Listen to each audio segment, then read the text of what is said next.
Everyone, how's everybody doing today? Good, good.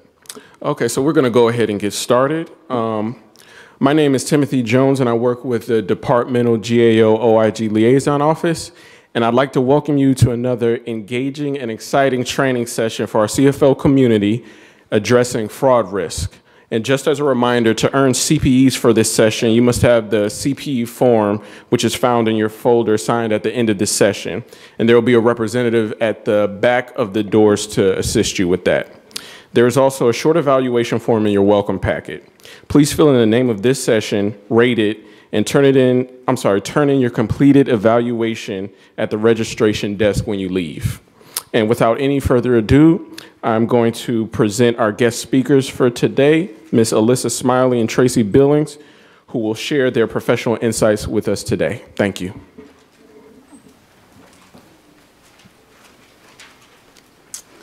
Hi, everyone. So, fraud risk assessment. I'm sorry, one, for the time. I know everybody's ready to get to lunch, so I promise we will not keep you late because I know I'm hungry. Also, engaging and exciting, it's fraud, so I'll try to at least not be dull and sleep-worthy. But we'll see what we can get through. I know a lot of familiar faces in the room. We're open to questions at any time, so on any slides, if you have any questions, feel free to raise your hand, and we'll kind of take those as we go. We should also have time at the end for any questions. So feel free, shoot us whatever questions you have, and we'll address them. So we'll get started. Again, not a big surprise probably for most of the people in the room, but GAO sets most of our framework for fraud risk, just like they set most of our framework for operational risk as well. And so we do at DHS a fraud risk assessment as part of meeting the requirements and the expectations from GAO's perspective. I mean, for us as a department, really what we're looking for is the normal risk assessment process, right? Is we're looking at the impact of potential fraud areas.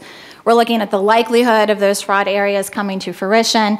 And then we determine, based off of that risk assessment, right, what is our fraud tolerance, not just at a component level, but at a department level. Today we're going to focus a little bit more at a department level, but if you're attending any of the ERM sessions, you'll see the same idea kind of flowing through there, right? Is really the whole perspective of the department with fraud, service provider monitoring, ERM operations, it really doesn't matter. Is what the department is trying to progress towards is really components knowing their own fraud environment or their risk environment as a whole, being proactive to set their own tolerances accordingly, and then reacting to it, right? And the idea is that if every component takes that approach, when we consolidate at a department level, is there really shouldn't be a whole lot of extra level of effort if every component's already kind of doing it from the bottom level up. So, fraud. Oh no. I don't know.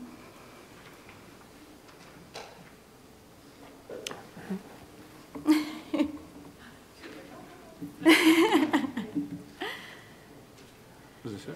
Yeah, okay. That's good. So that's bad for me because I'm also an IT person, but presentation's not my thing. But fraud, right, is ultimately an intentional deception or misrepresentation. So that's really where we differ. As financial experts, we deal with a lot of risk areas, you know, risk to our financial statements, risk to our financial amounts, everything like that. When we talk about fraud, it's on a different level, right? This is an agency, a vendor, a person, whatever it may be, that's intentionally trying to deceive or misrepresent. That's a little bit harder to catch, so what we like to think of as fraud is like finding a needle in a haystack, right? When we do our normal sampling from an A123 perspective, that's looking at our controls working. Do we have a good environment to make sure that our finances are secure all the way through the year?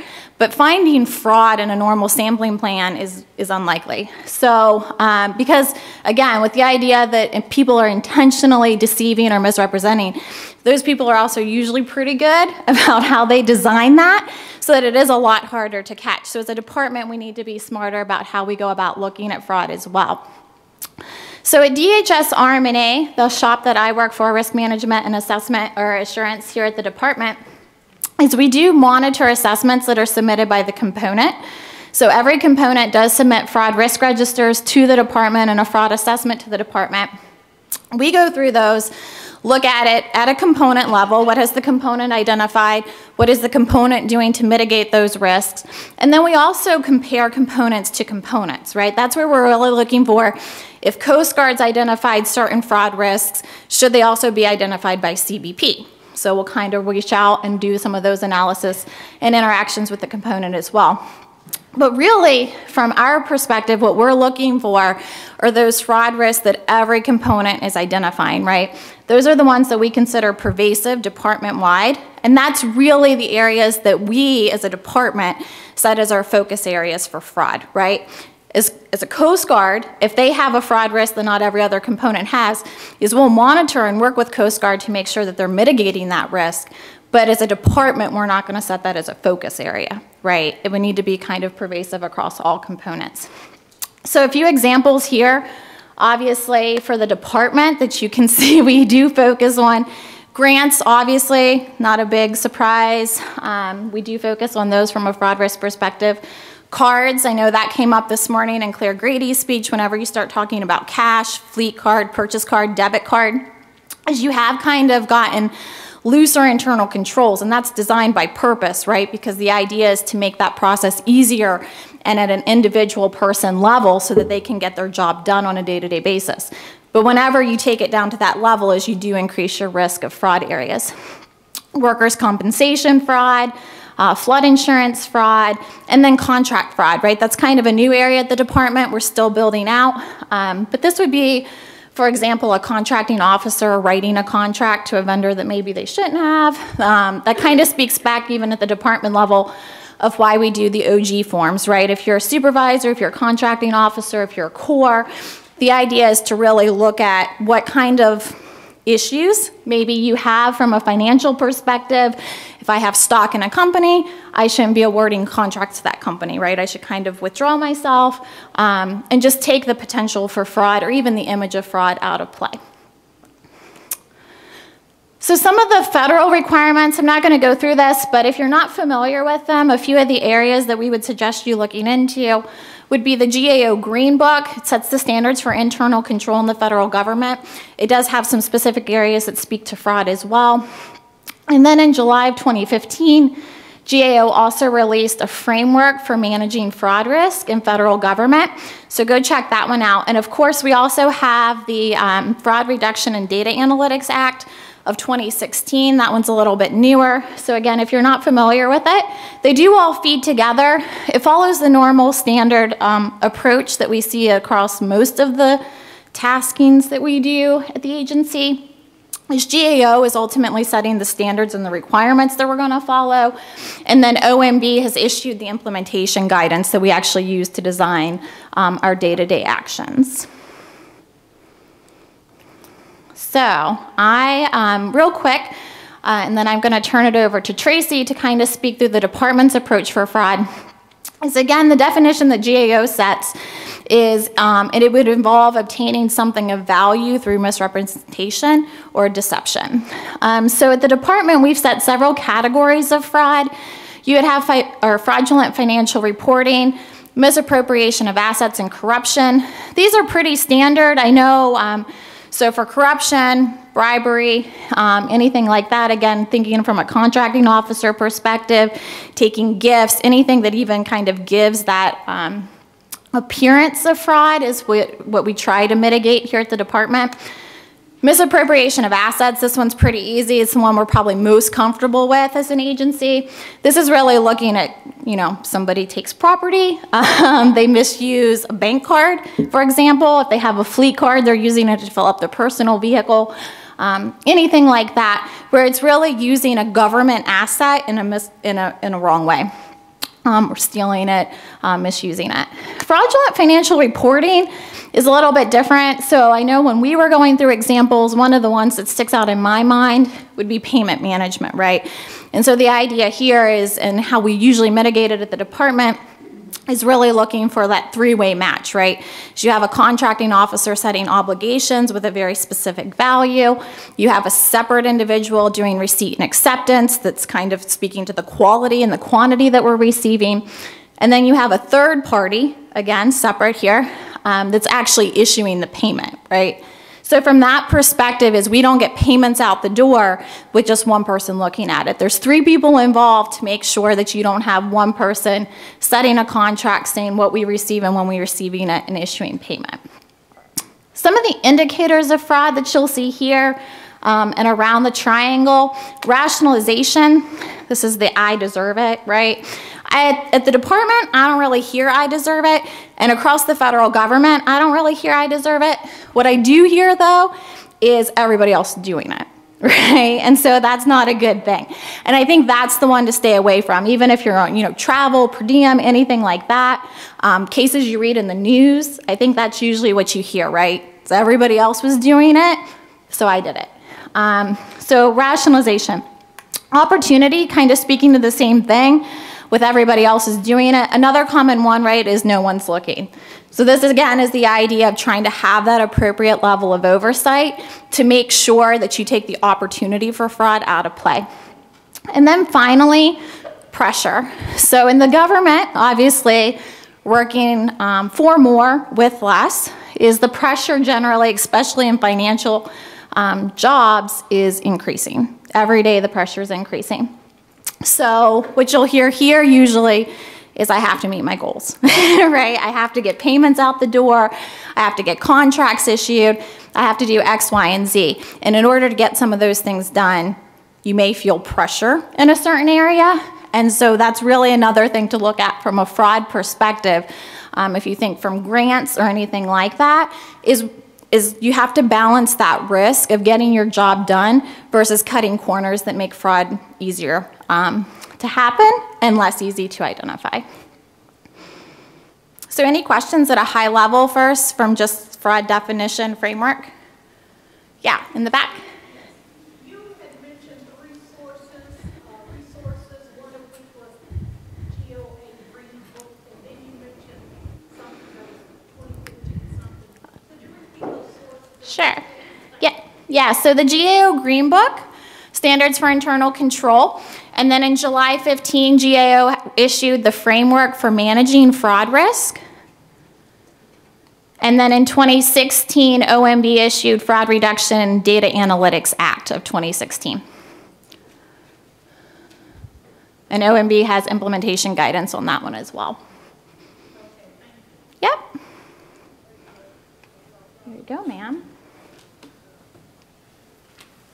So to continue on with the story that Alyssa started to tell, what we have done at the department is, as Alyssa mentioned earlier, we have a fraud risk assessment process that each component is required to go through on an annual basis. And within that assessment, RMA, DHS has come up with 25 common fraud risk themes that each component is required to speak to and evaluate on an annual basis. That's not to say there's only 25 common risks out there related to our financial statements and the various business processes that fall under them. That's just the pervasive and themes that the department has identified and come up with as a base for the annual fraud risk assessment.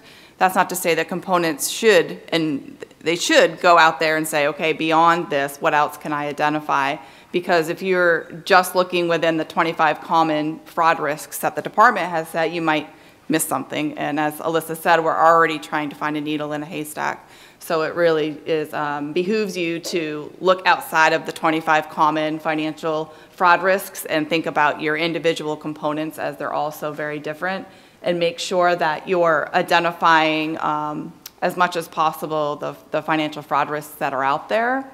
Because the theme at the department with A123, with your fraud risk, is to assess, identify, and then fix and evaluate and overcome any of the deficiencies that you might identify.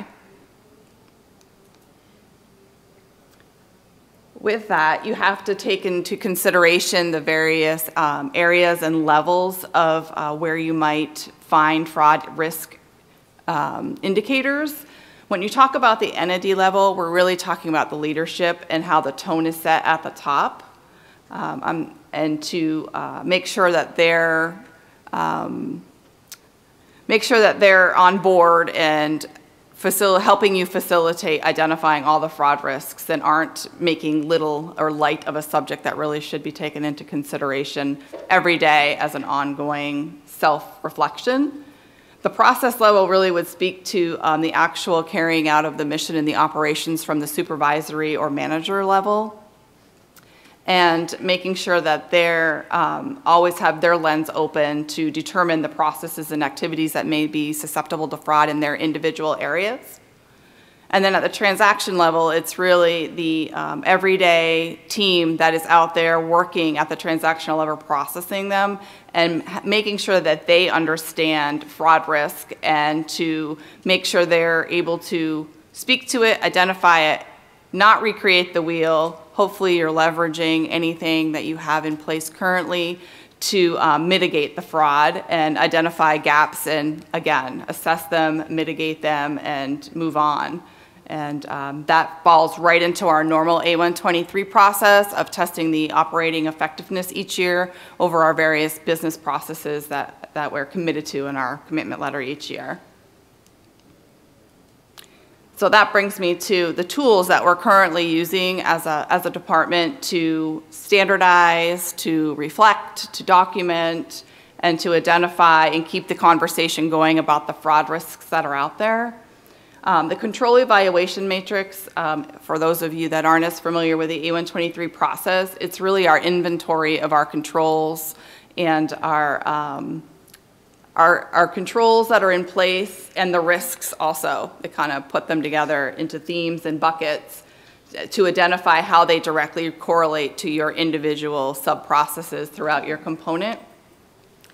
From there, that really ties into, I'm going to skip over a couple here for a minute, because to me, the control evaluation matrix, or CEM, really ties into the fraud assessment. We use the CEM to then have a road off to the annual fraud assessment. Really, we took the CEM and built from that the fraud risk assessment so that you can make the connections between your everyday A123 testing and then how to take that and bridge off and assess it to make sure that it's, can I accept this risk? Should I mitigate the risk based on the transactional reviews and the sub-process reviews that you're doing in your normal A123 cycle? The other area that the department requires is a quarterly risk register. And this one I personally don't pay as much attention to. I really tend to concentrate on the CEM and the annual fraud risk assessment, but the quarterly risk register really is important. It's that catch-all bucket of let's sit down and brainstorm and think about outside the box what else is going on in our environment and identify the risks that we have and kind of monitor them and accept the risk, find a way to mitigate the risk, and just make sure that it's on our radar and that it's on leadership's radar so that we can identify any other pervasive themes throughout the department. The other piece that's really new, and everybody keeps talking about the hubbub around enterprise risk management, and they have established a risk register that is new this year as a requirement that's going to be due, I believe, the end of the fiscal year, that will talk more about the operational risks, the things that you don't think necessarily touch the financial statements, but everything ends up touching the financial statements. We're just needing to expand our view of internal controls from just focusing on the payments or the receipts and really focus on the entire environment of your component and at the agency level to make the connections between the operational risks and the financial risks and bring it all together at a higher entity level.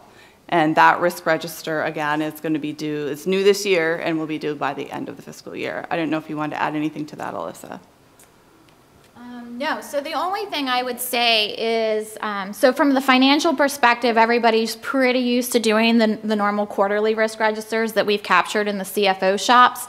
Again, our idea and a lot of the feedback that you would have gotten from the department in the last several years related to the risk register is, again, it's not just looking at risks that we know exist, right? That's, in our mind, those are deficiencies. We know that they exist. We should already be on our way to remediating it.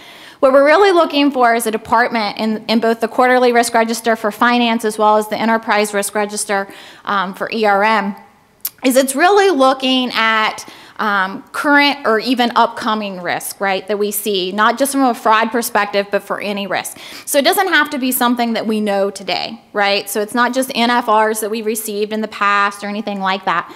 It's really looking at forward look, not a back look, as to what risk exists. So for CBP, building the wall, right, huge risk, whether we get funding for it, how we're going to do it, everything like that.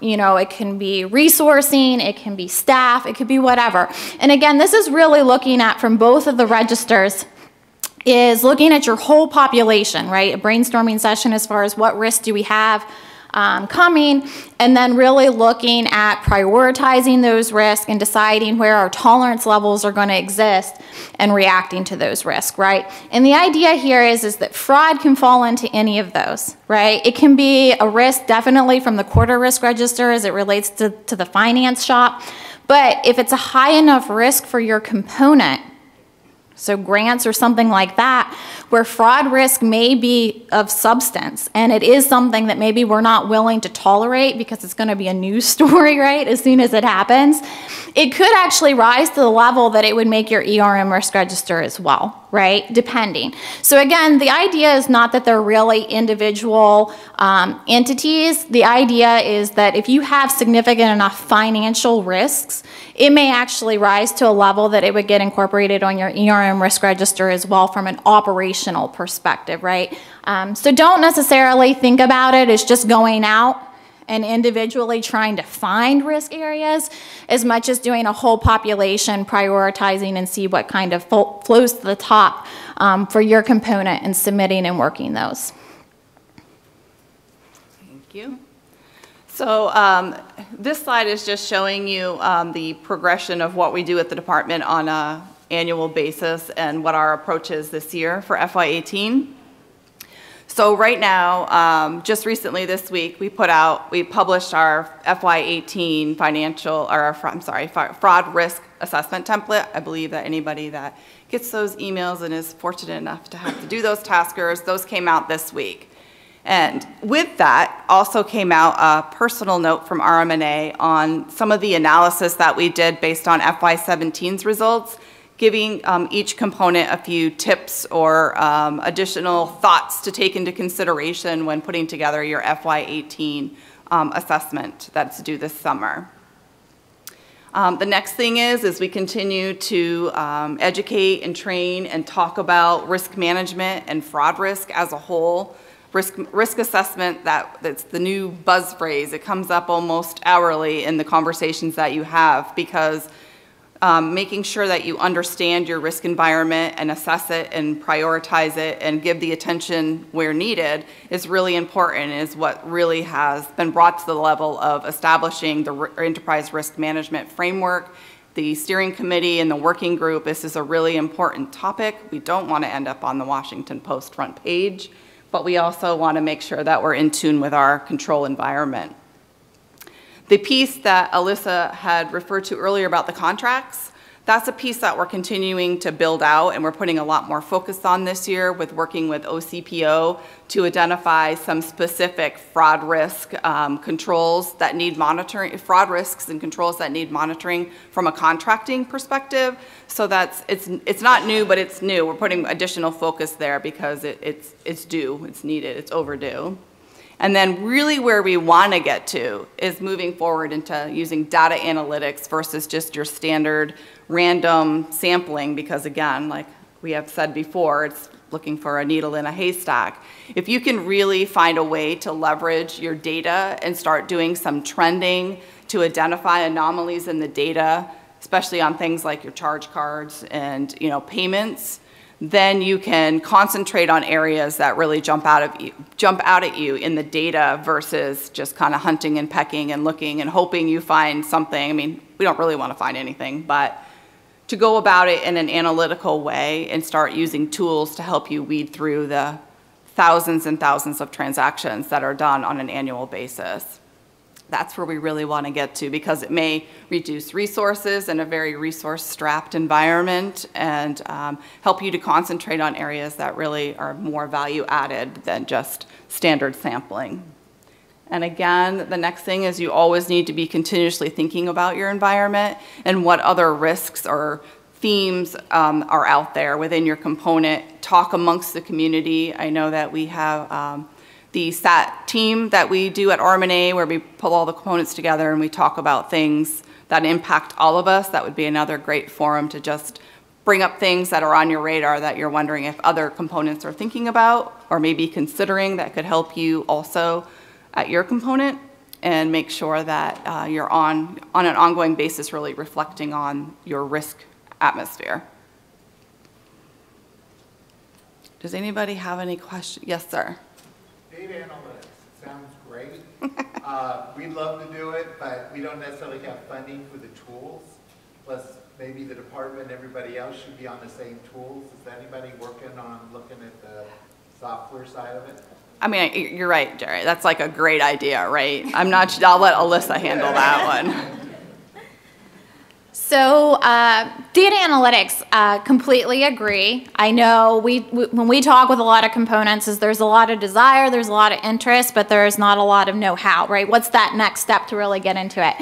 So the department is aware of that. We are working with components. We are trying to also do some cross comparisons between license and software that components have readily available versus license and software that headquarters has readily available, and seeing where they maybe mesh and where maybe they don't mesh as far as tools and this kind of support level. I know that's actually recently come up even with Secret Service with some of the stuff that headquarters is working with you guys. We had license for a software that Secret Service doesn't. So in that sense, is they're actually using our laptops and some of the stuff that headquarters provides that the component didn't have access to or readily have access to. So I think a few of those things is it just needs a little bit more research in some of those areas. I think also, and I know there's a few sessions actually on data analytics here this year at the symposium, which is really great.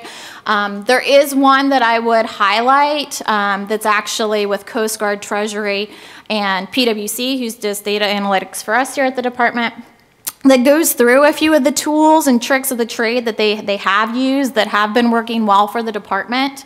I don't necessarily know that it's going to be a one-stop shop, that it has to be completely consistent across all of them.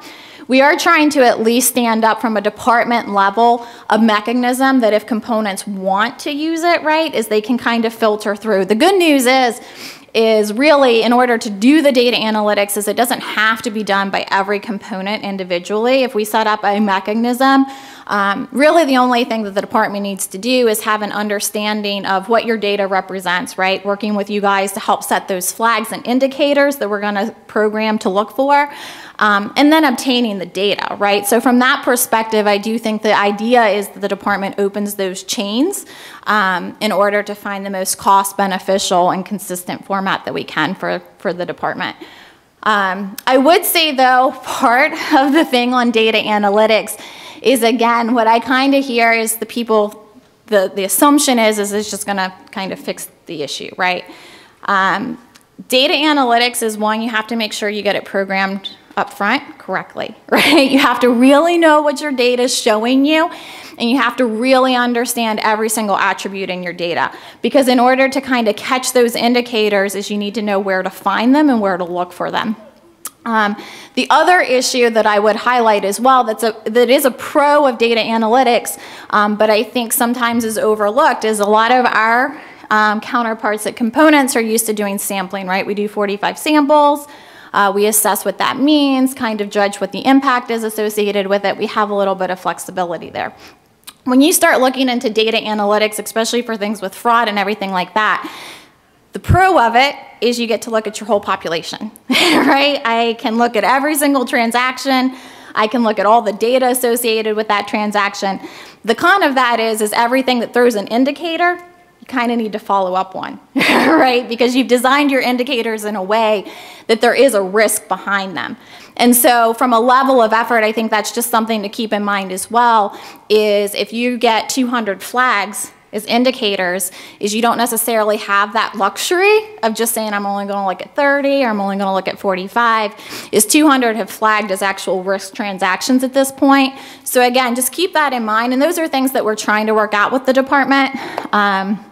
Because again, the idea is if you don't have it perfectly programmed to really identify those fraud areas or really identify those right indicators, is it can create more level of effort to go through and justify that no, it's not actually a true risk area. So again, we'll work with all the components one-on-one to really get a better understanding of, one, what areas do we have mature enough to actually feed into data analytics, and then really get that full level of understanding of what your data is showing you and how to program that in. And then, like I said, the last piece of that would be is what tools from a consistent perspective across the department do we have in order to make that happen. Any other questions? Was there a question in the back before? No. Anything else? Yeah. As you were going through, you identified that there were 25 areas? 25 themes, 25 fraud risk common themes that are on the fraud risk assessment template. Okay. Could you elaborate on those 25? I mean, not all of them, but what? Yeah, so there were a few that were listed, and I don't know. That was all the way back. So it did have a few here. I mean, a lot of them that we see are not surprising. So there's several areas that relate to payment management as far as fraud in the payment process. One of the big ones, right, that's not as surprising for most people is property. So theft of property, you know, inappropriately classifying something as destroyed and I walk home with it, it wasn't destroyed, things like that. Payroll obviously is a big one, so AUO, leap pay, anything like that, misuse of leave. Again, workers' comp, all of those areas would fall into the payroll process. And then, of course, for the department, charge cards, right? So again, the fleet card perspective, purchase card perspective being used inappropriately to buy things we shouldn't have been buying with a purchase card. Debit card is inherently risky. It's practically giving people cash. So we have a bunch of different fraud risks. The thing that the department has done is align them to what we would consider our 25 common fraud risk themes or schemes at this point.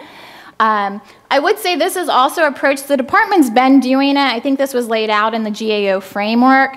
I will say that RM&A does participate in the government-wide fraud working group as well. OMB runs that.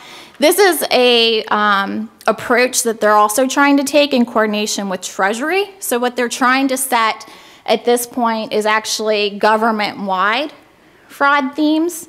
So again, kind of from a top-down approach to match our bottom-up approach is what I would anticipate OMB and Treasury pushing out in the not too near or not too far future is a set of themes that they think that every government agency should be speaking to, right? So then from the department perspective, hopefully we already have them covered. That would be ideal. If we don't, if they introduce any new themes or schemes that weren't on our already existing 25, that's where from the department perspective we'll realign and work out with the components as to, do you have any individual fraud risk that align to these new themes, and work with you guys to get those documented as well. Any other questions on any of the theme areas? Not on the theme, but this program, do you envision it growing or changing in the next year or two, or do you think this is relatively stable and these requirements